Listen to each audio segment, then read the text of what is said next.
Did anybody tell? Okay.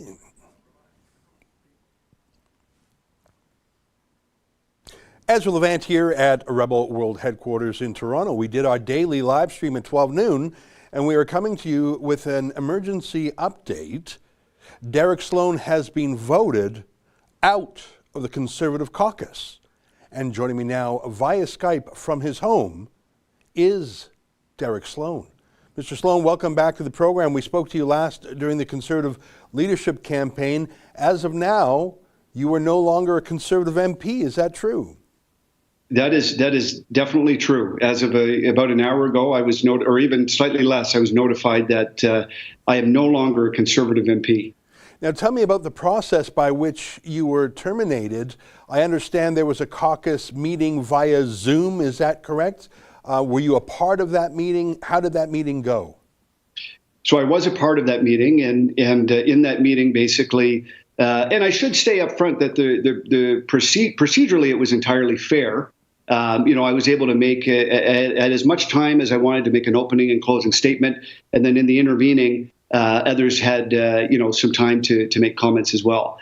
Obviously, the outcome is ridiculous. And of course will damage the party immensely, but they've made their bed and now they have to lie in it.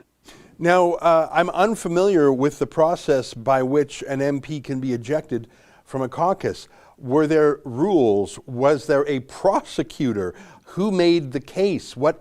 How was the resolution framed? Can you tell us a little bit how it went down? You say you felt it was a fair process. What exactly was that process? Well, there were some changes to the Reform Act, or I believe the Reform Act made these changes several years ago. And what it did was, at the beginning of every parliamentary session, each party gets to decide several things. One, whether caucus will have the ability to eject a member, or the default position is that the leader can unilaterally do so. The other thing that they decide is whether the caucus can eject the leader, for example. And then there's a third thing relating to interim leaders and another thing relating to, I believe, the caucus chair. Now, our party is one of the only parties that consistently votes to allow caucus to have that prerogative. And typically that's a good thing as far as democracy goes, because it's better that, a plurality of caucus has a decision over one member than just the arbitrary whims of the leader. Now, no one else really says how they vote on these things. And there was some speculation as to whether the Liberals had done this or not in the last parliament with regard to Jody Wilson-Raybould. But in any event, that's the process. So our party has always voted that we would give caucus the right to determine whether a person should stay in it or not, which is actually a positive thing because the default is that the leader on his whim could kick somebody out. We have not chosen as a caucus to be able to give the leader a review. And the rationale for that is typically, well, listen, it should be up to members who the leader is. And so, if caucus kicks out the leader, then you may have a situation where you have a leaderless party, but the members have elected a certain leader. Right. I understand that process, and I'm somewhat familiar with the laws and their rationale. But tell me a little bit more. I'm sorry to interrupt you, but tell me a little bit more about how it went down today. Was there a prosecutor? Was there a particular accusation or a charge? Was there a list of quarrels with you, or was it all just vague and holistic? Yeah, so basically to kick off this thing under the Reform Act, you need to have a certain number of signatures. So I believe, for our caucus, it's 25 signatures will trigger this. So I suppose that might mean 20% of caucus or something like that. So our caucus chair got a sheet of paper, and it didn't have any list of charges. It just was the following names want to review the status of Derek Sloan in caucus. And now those names were not revealed to me other than the person whose name was on the letterhead itself. And so that person I do know, everybody else I do not. But 25, I think it was 28 signatures were submitted, which got the ball rolling on this. Okay, are you at liberty to tell us whose letterhead it was? Right now I'm at liberty to do anything, Ezra. That's one of the bonuses of being an independent MP. Right, and will you tell us who put together the letter? Was it Aaron O'Toole himself? It was not Aaron. It was Phil McColman, an MP from the Brantford area, who has had a vendetta against me since the Dr. Tam comments in the spring. And Let me ask you this. If you say there were 28 names on it, now in any votes, you want to have a scrutineer. You want to check the integrity of the vote. Did you have a scrutineer? Was there some sort of authority who counted the votes? I mean, you say you think there were 28 names on it, but it sounds like you don't know there were. So right there, my instincts as a former lawyer would be who checked, who confirmed, who verified. Was there some sort of presiding judge over this whole process? So the judge, as it were, was the caucus chair. Who's that? No, so that is Tom Kimmich. Okay. He is an MP from Alberta. Mm-hmm. I would say that I get along quite well with Tom, and I trust him.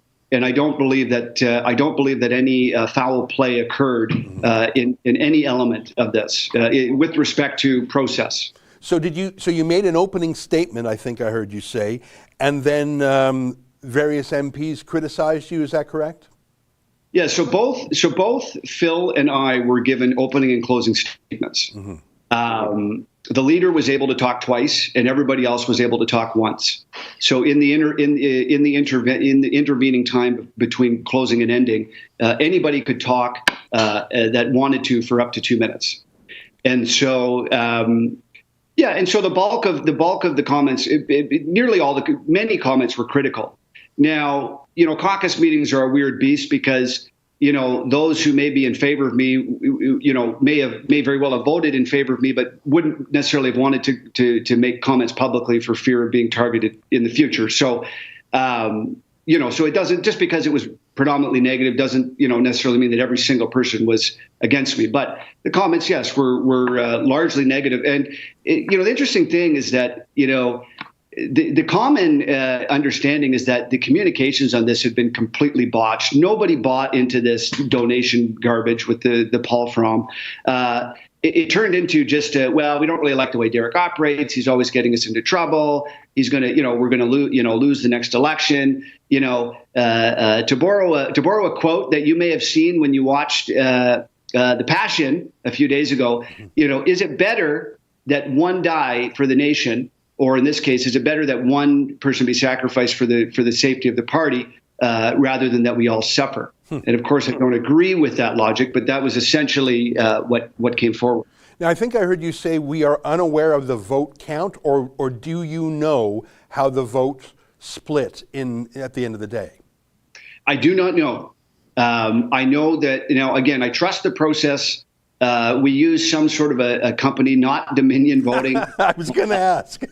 We used some Alberta company that's apparently owned by Conservatives. Frankly, I don't in any way doubt the results, and I do trust Tom. Tom Kimmich is an honorable person. I know him. I mean, he's a good egg, and I would never trust any politician, but if you had to trust one, I'd probably put him on the list. Well, let me ask you this, because I think there's a lot of problems with the way you were sacked. And the way you describe the criticisms of you, it sounds like the donation from Frederick P. Fromm was just a fig leaf for, other pre-existing, disagreements with you. The thing is, being done in the name of that trivial donation that no one caught. I mean, I follow anti-Semites because I'm Jewish and I'm interested in it, and I know the name Paul Fromm. I do not know the name Frederick P. Fromm, and I think I follow this stuff more closely than 99.9% of people. So I don't think anyone credibly thinks that that's the real charge against you. Here's my point, and you tell me, was this addressed by anyone in the debate? Aaron O'Toole has just set the most ridiculous hair-trigger standard by which I don't think other MPs will be sacked, by which the party will be hoisted on its own petard. If you take a donation from anyone, even if they're using a pen name, even if it's trivial, even if it came in online, you now have that entire person's baggage put around your neck. And I think that's insane. Please tell me some MPs in the Conservative Party pointed out that having that kind of a hair-trigger standard is nuts. Everybody recognized that, and that's why they tried to make it about, me personally or other things. I will say this, Ezra. What I believe this is all about, I have been working hard to recruit grassroots members to be delegates in our upcoming convention. And I've been very successful at that. And I believe higher ups were terrified at the possibility of basically delegates that believe similarly to me when it comes to, against the Paris Accord and all these other types of things, actually going to the convention and passing policies that would embarrass Erin O'Toole. And so I believe that this was created exactly for that reason. And frankly, a lot of MPs were saying, "Oh, well, how dare you interfere in my EDA?" And MPs need to realize they're not the prince of their EDA. They're not little earls of fiefdoms. They are the servant of the members of their riding. Mm-hmm. And if I have more control over their EDA and their riding than they do, then that's a problem. And it's not my fault.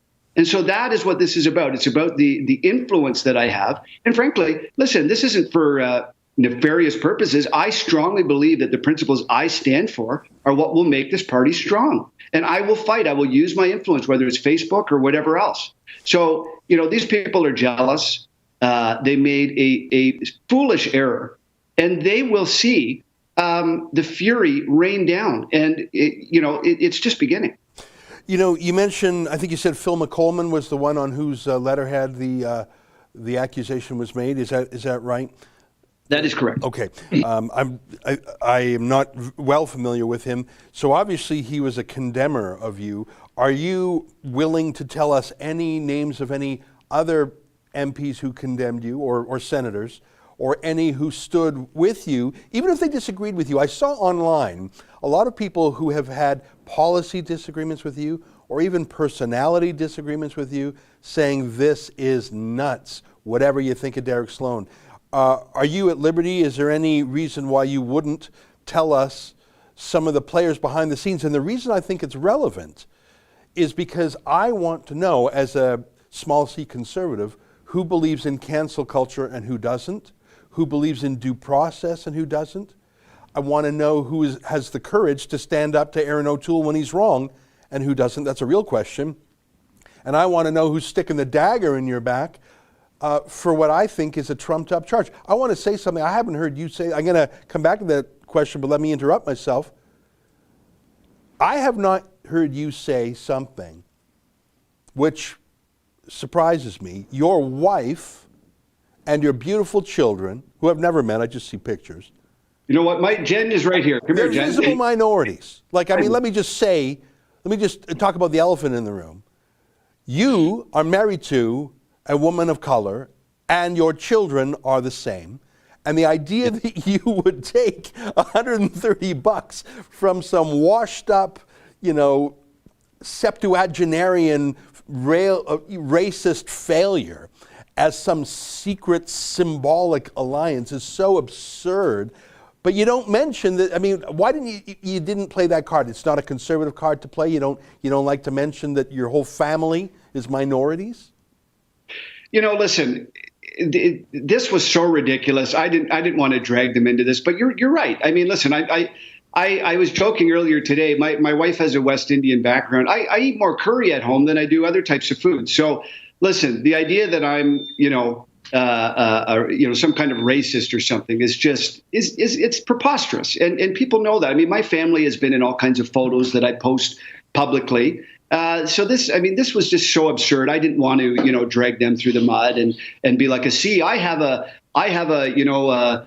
such and such friend, or I have a this or that. I mean, it was ridiculous. But you raise a great point. You know what? I just think it's atrociously unfair. And this is done to conservatives all the time, conservatives who live a colorblind life are accused of that which the other side does. I mean, hearing that from blackface Justin Trudeau gets my dander up. Now, I interrupted myself, which is not rare. I was asking you if you were in a position to tell me and other viewers who have a public interest in knowing the character of the Conservative Party caucus, do you feel motivated to tell me and our viewers any of your attackers or defenders, and if they made particularly thoughtful or cruel remarks? Well, I will say this. I will be dropping names as time goes on. When it comes to those who defended me, I actually don't want to do them any disservice in terms of having them targeted. I will say that there were a group of people, the same types that defended me before, or many of them, who were actively calling around and actively defending me. And I have. There are certainly some very close friends that I have in caucus, but I don't want to make their current life miserable by pointing them out. But I will certainly, as time goes on, be dropping more names of those turncoats who are using, fancy words and caucus solidarity and, oh, you're not playing as a team, as cover for basically trying to sideline a large part of hardcore conservatives that support them. Yeah, I just don't get it. I mean, I think I'm older than you. Back in the day, I was Calgary Southwest when the party was fractured, when it was called the Canadian Alliance. And I remember when Stephen Harper came in, the first thing he did was he bolted back on the splitists in the Democratic Representative Caucus. You might remember Monty Solberg, Jay Hill, Deborah Gray had split off. Harper welded them back on. Then he met with Peter MacKay, welded that part back on.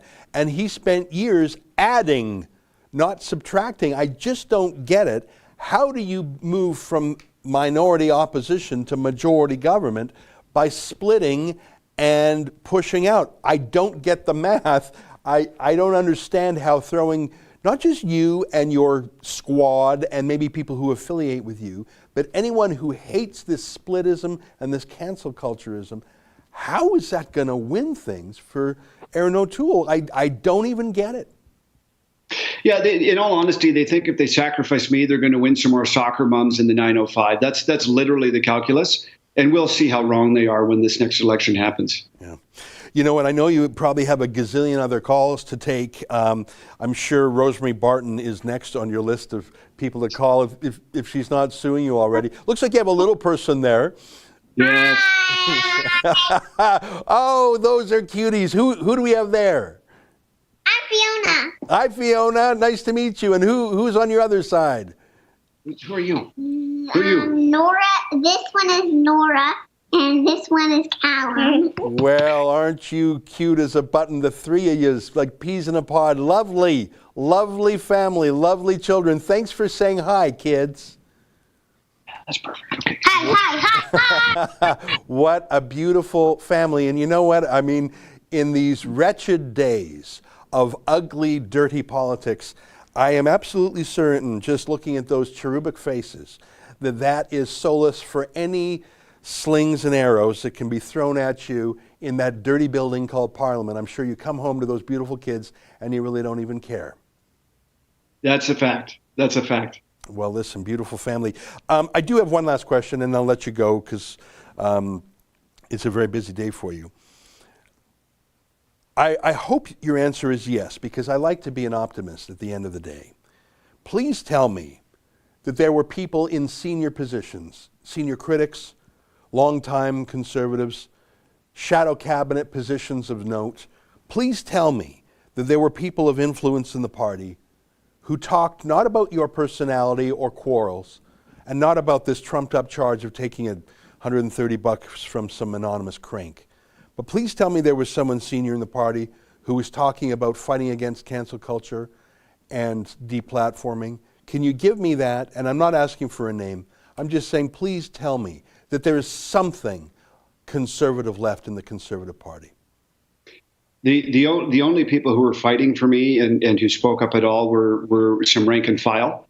I'm not aware of any high-level person that actively defended me. And I don't know what happened behind the scenes. I can't speak to that. But to my knowledge, just rank and file. Well, I am deeply, deeply disappointed to hear that answer. I was so hoping that you would have thrown me a bone there. I am deeply disappointed in the shadow cabinet, but I should not be surprised. That is very frustrating. How many people were on the call? Was it you got 141 MPs and senators? How many folks were on the Zoom call altogether? You know what? I think it was in the 130s. I forget the That exact many, number. so everyone was engaged. It was pretty involved. And my guess is that some of the senators may not have been there because under the rules of this legislation, they don't actually vote. Right. They can talk if they want, but they don't actually vote. So it could be that the missing numbers were senators. So you had about 130 out of 141. That's an incredible turnout. Clearly, it's it's the most important issue in the party right now because I think it goes to the character of the party. I think that the party failed the character test. Derek, I don't know what you think about it, but I'm a fan of yours. I think your policy stances in the leadership were excellent. I think people are being politically correct about your comments. I think you're really one of the few Conservative MPs who criticizes the government. And so we have set up a website. We call it standwithsloan.com. And we just launched it about 5 minutes ago. And I can see it has 188 signatures on it. And this is for people who either stand with you personally, stand with your ideas, stand with your projects, or simply stand against the cancel culture. I'm going to sign this petition myself. I'm not a party member. I'm just someone who thinks that you should never cancel an MP this way. And I understand you weren't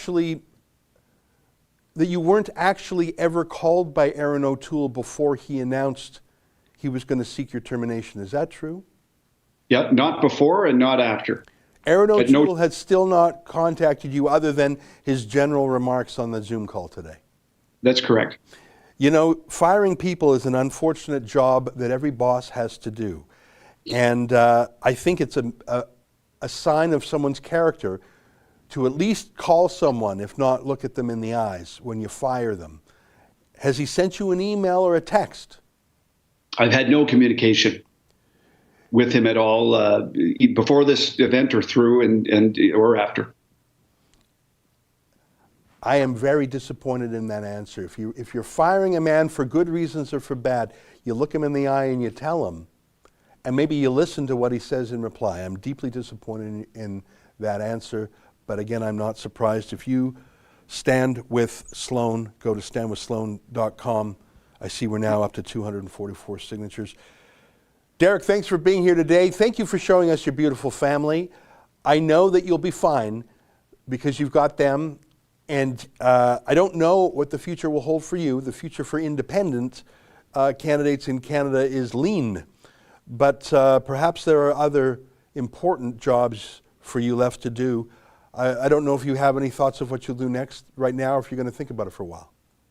No thoughts other than I'm staying here to fight, and I'm staying here to be even a more vocal advocate than before. In fact, I've been unleashed in a way to fight for the things that matter to all of us, so I'm not going anywhere. Well, I hope you'll continue to talk with us. I've enjoyed our conversations over the year. As always, we extend invitations to your former boss, Aaron O'Toole. He did talk with me in an email interview, and then he was scared of his own shadow.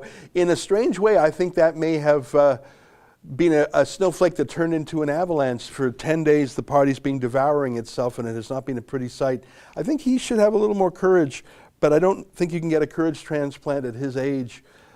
Oh well, he's welcome to come on and make his case. I doubt he will. Let me reiterate our invitation to any Conservative MP or Senator to come on the show on the same terms everyone else is invited on. Derek Sloan, great to talk with you. Good luck. Thank you. Talk to you soon. You too. There you have it. Derek Sloan, Member of Parliament, who brings us the news that he was voted out of the Conservative Party caucus after a lengthy Zoom meeting with a surprisingly high attendance. Derek Sloan estimates over 130 participants out of a possible quorum of 141.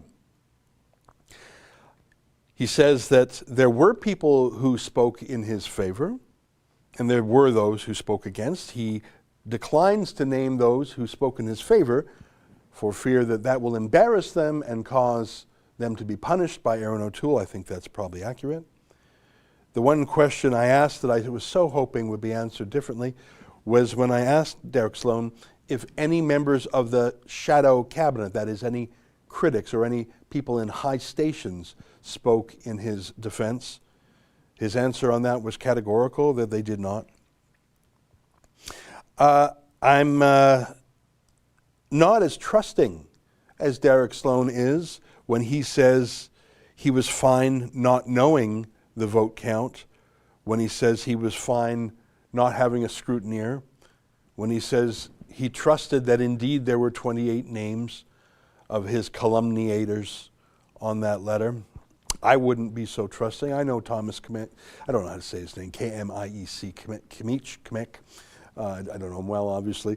He's from Calgary. He's a young lad of the Jason Kenney wing of the party. I trust him. He's Polish. I trust a Pole 9 times out of 10 anyways. He believes in freedom. Anyone who comes from the former Soviet bloc believes in freedom. So I do trust Thomas K. But if it was my job being terminated, I would want to see the list of the 28 accusers, and I would want to see the vote, wouldn't you?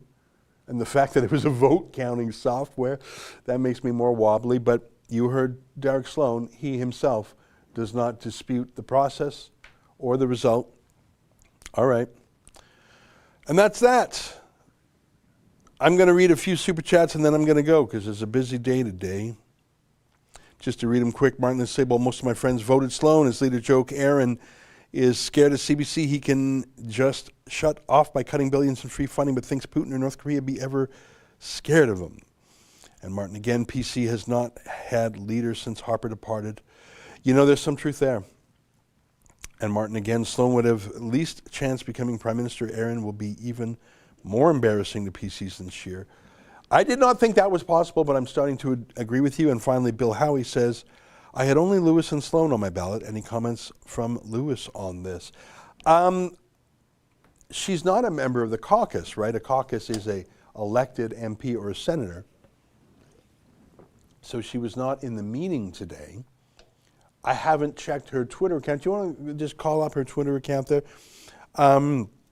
She would be in an interesting position in that she was a very successful leadership candidate, not obviously successful enough to win, but I think she exceeded all expectations and won a lot of people over in the party. And she does tweet from time to time, and she does have opinions. And if I'm not mistaken, she has declared her intentions of running for office. In fact, if I'm reading her banner right, she has been confirmed as an Ontario candidate. Let me read what she says in her bio. Candidate, Haldeman, Norfolk. So that tells me she's not just a candidate nominee. She has been confirmed. I don't know if that was at an open nomination or if the leader just appointed her. And what's the latest thing she's tweeted about Keystone XL? Click tweet and replies. Do you know what I mean? That little button there so we can just see if, yeah, that's the one. And let's just scroll down. She's got to be careful because she is at the mercy of Aaron O'Toole. Okay, so she's replying to Jean Augustine, and she's talking about quantitative easing, which is a monetary policy. Talking about Huawei. All right, so she has not engaged in this matter. Probably the safe way to go. Hey, Justin, just before we go, and we got to wrap this up pretty quick, and I appreciate everybody coming on. Can you pull up, it was that Facebook page I was mentioning to you just a moment ago, that what goes to Aaron O'Toole's trustworthiness is that by name, during the leadership campaign, he put this lengthy Facebook post up about standing by Derek Sloan. Because obviously there was some criticism of Sloan and even antipathy towards him. Probably some of it was personal, probably some of it was ideological, some of it was just rivalries. I mean, welcome to politics, right? And Aaron O'Toole saw an opportunity to get some of the Derek Sloan vote by saying, I'm for Derek Sloan. I may not agree with everything he has, but I'm totally against his deplatforming. I don't know if you can find that in time. Don't worry about it. You know what? We'll show it on the show tonight. How's that? Well, I'm not surprised, and let me close on this note. What are you saying? Okay, apparently O'Toole just released a statement on Facebook. We'll go there now. Yeah, who even cares what he has to say? I mean, the first rule of holes, when you're at the bottom of one, stop digging. He's gonna keep going on this until he gives Justin Trudeau an absolute majority, won't he? I mean, this is day 10. Is it day 10? It's day 10 in Aaron O'Toole's inferno. And what a laugh the Liberal war room must be having. Is there any statement?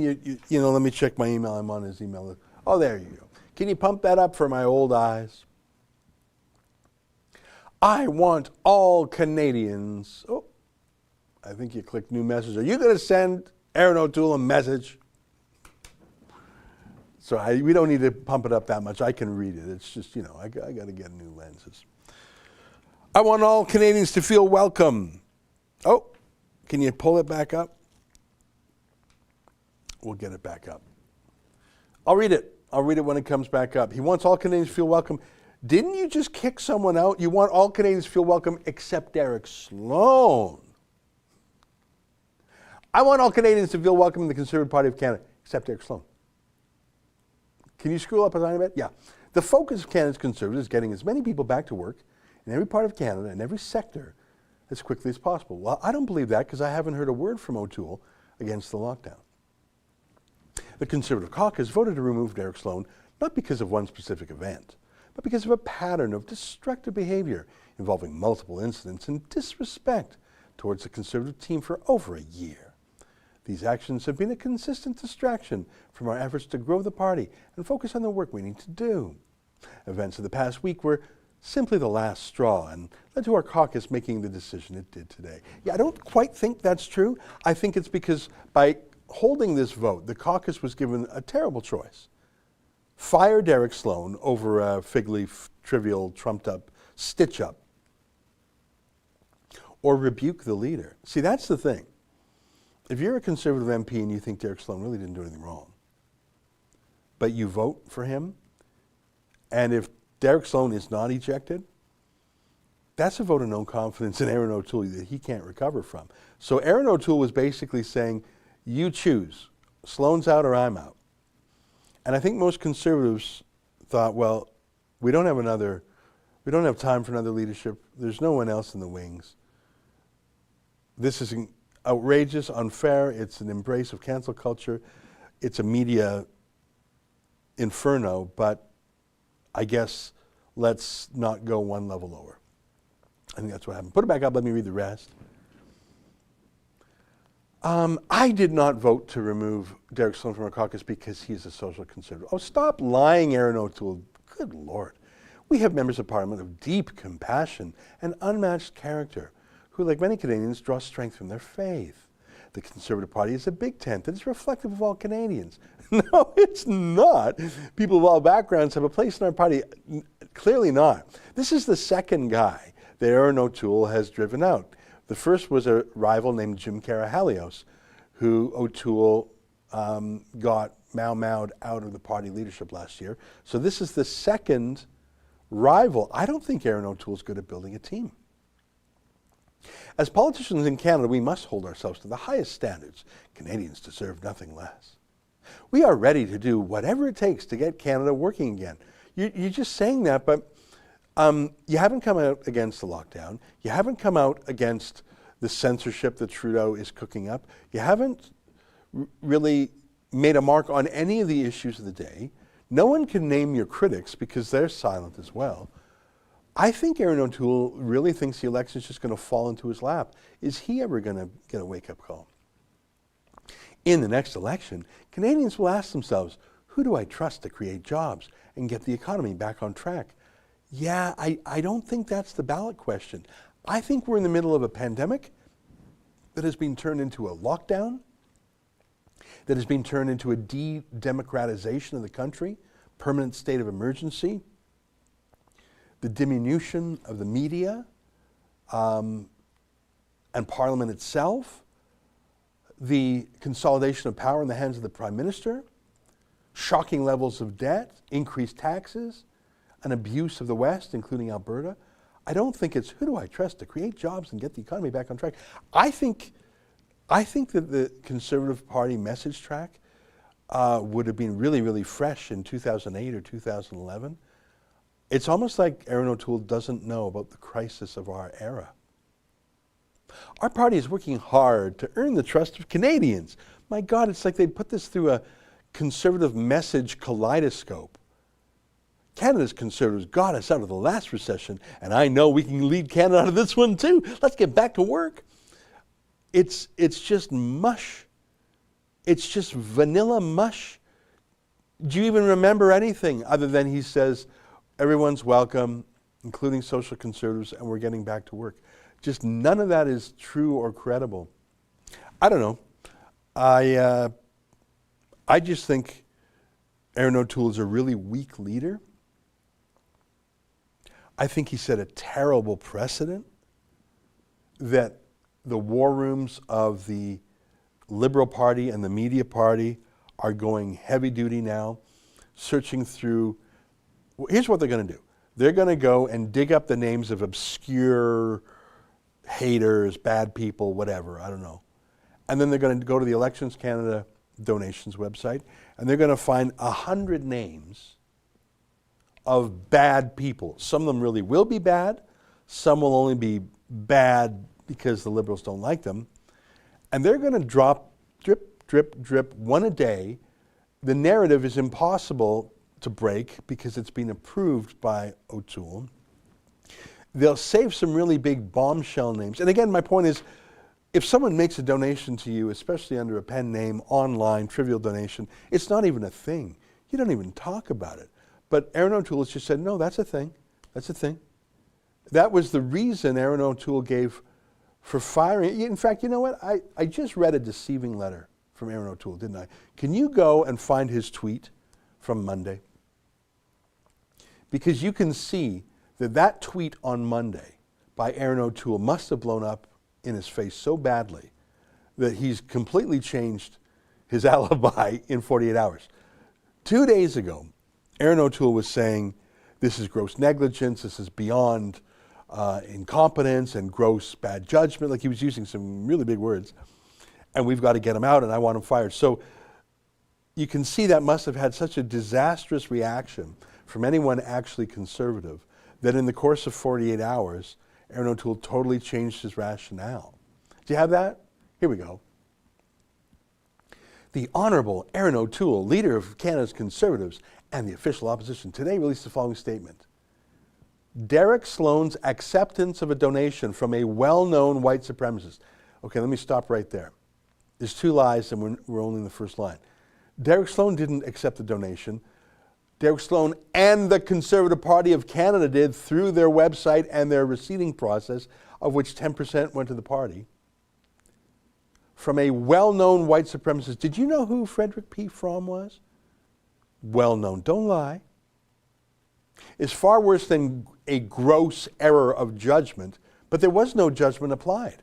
No one said, oh, I judge Frederick P. Fromm to be a good person, or failure of due diligence. Well, it was a failure of due diligence because you'd have to be a nut, a madman, a kook, to do a Google workup of every one of the thousands of people who chips in 10, 20, 50 bucks to your political party. That's just a pack of lies. In accordance with the Reform Act, I've initiated the process to remove Mr. Sloan from the Conservative Party of Canada Caucus, blah, blah, blah. Racism is a disease of the soul. Well, you saw his beautiful family. I'm pretty sure he's not a racist. Racism is a disease of the soul, repugnant to our core values. It has no place in our country. It has no place in the Conservative Party of Canada. I won't tolerate it. And he's not quite clear who he means, Derek Sloan or Frederick P. Fromm. There's only one person named in this email, Derek Sloan.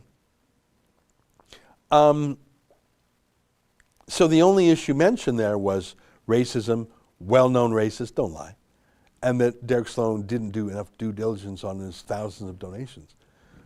So that was such a disastrous, put that back up and show me was that a tweet or was that an email? Or was that a, okay, show me the ratio on that. Because without looking, I bet it was a disaster. You know what I mean by a ratio? When you do a tweet, people can like it or retweet it. Or if they hate it, they'll often write a reply. So you got a lot of likes, okay, 3.7 thousand likes.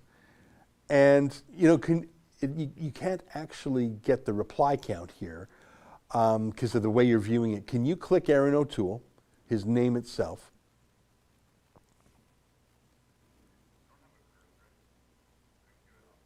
Okay, it's not that important. Really, that just doesn't show the ratio. If you take my meaning, you have to go to his timeline. It's just a trivial point. It's not important. Let's move on.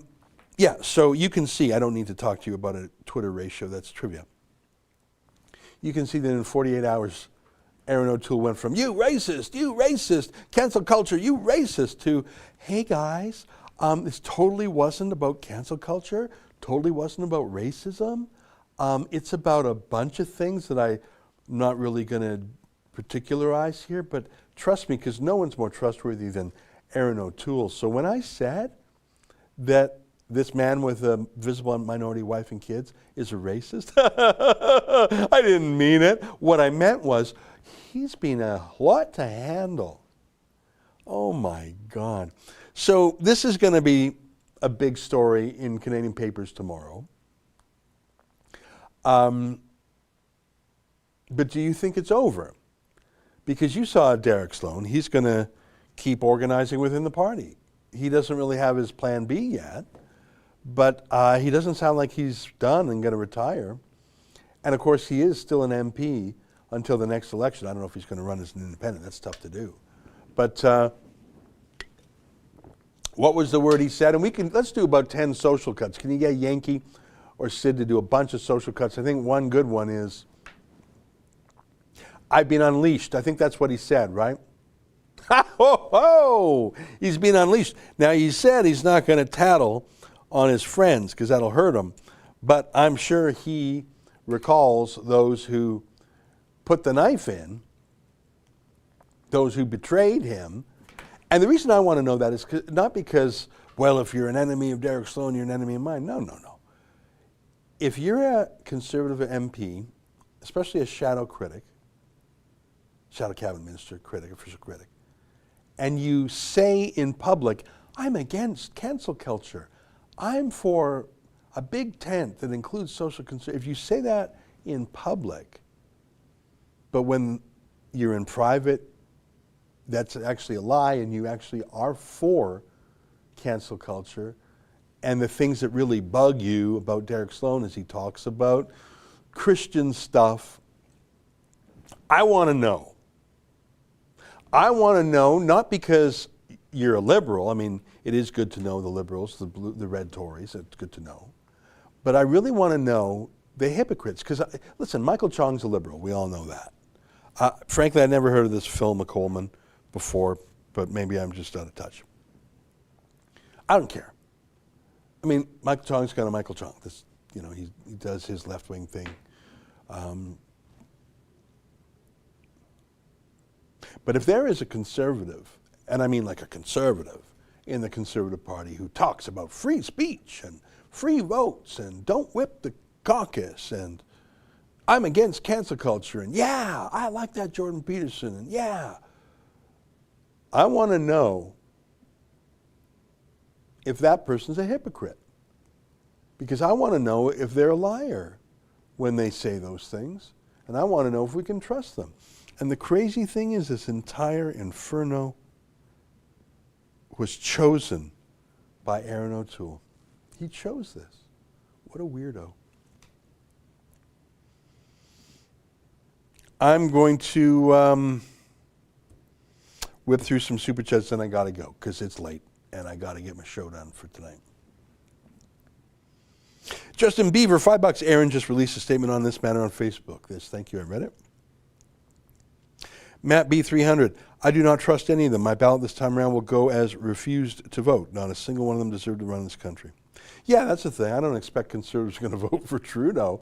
They're just going to say, yeah, Aaron O'Toole, we'll just wait till you get crushed, and then maybe we'll see who the next leader is. Chris Lynch, $2. Read comments on O'Toole's statement on Facebook. All right, I'll go back and do that. I don't have time to do that now.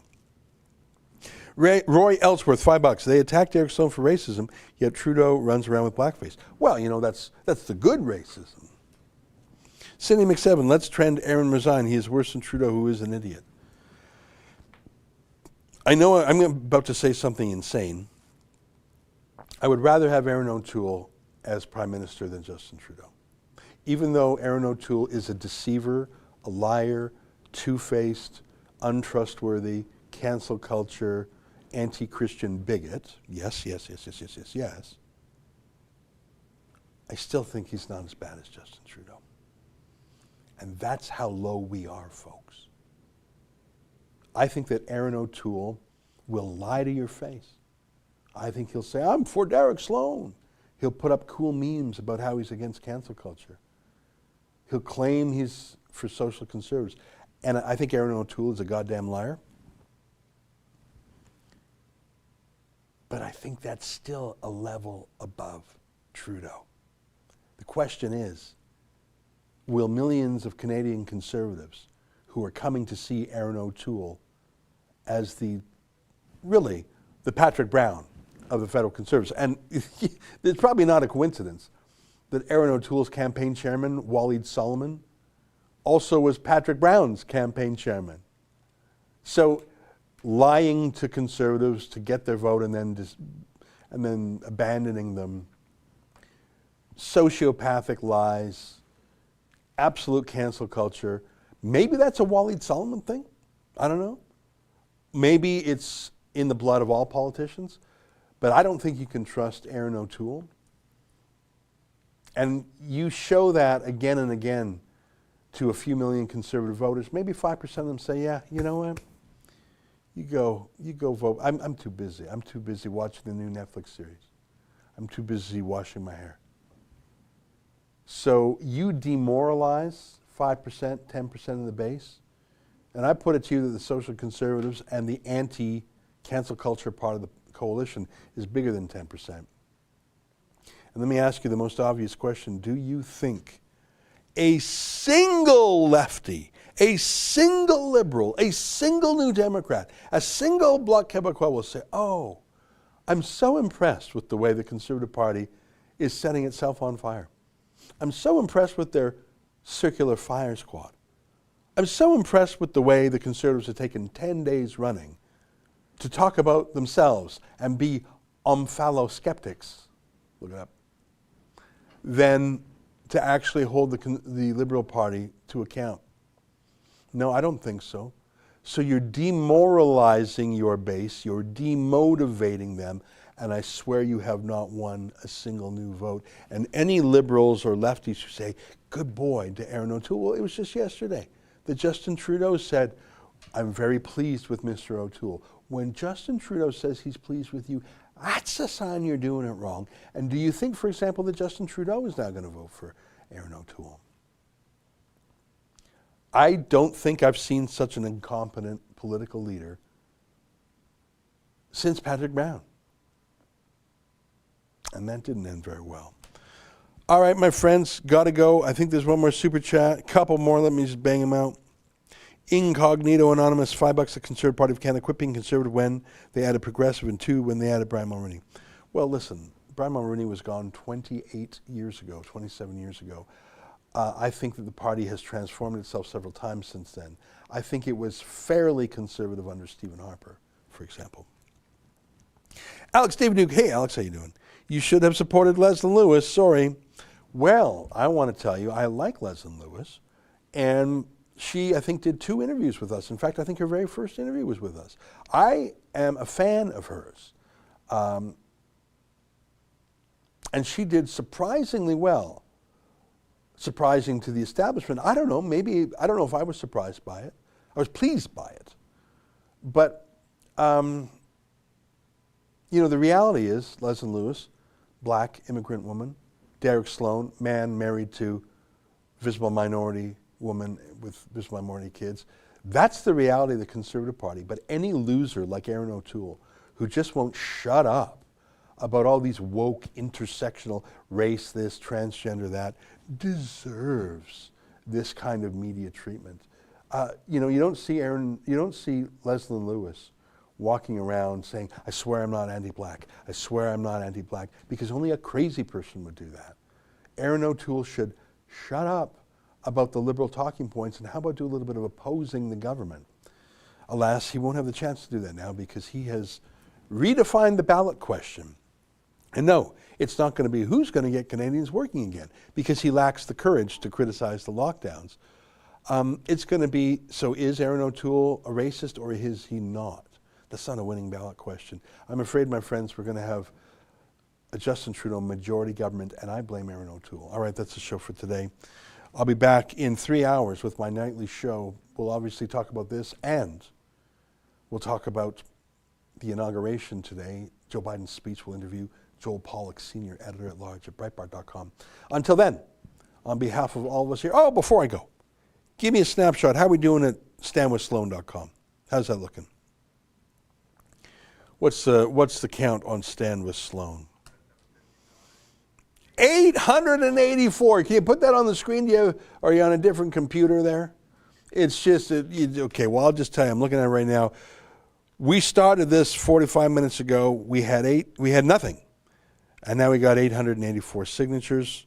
That's pretty quick for 45 minutes. Thank you, Justin. All right.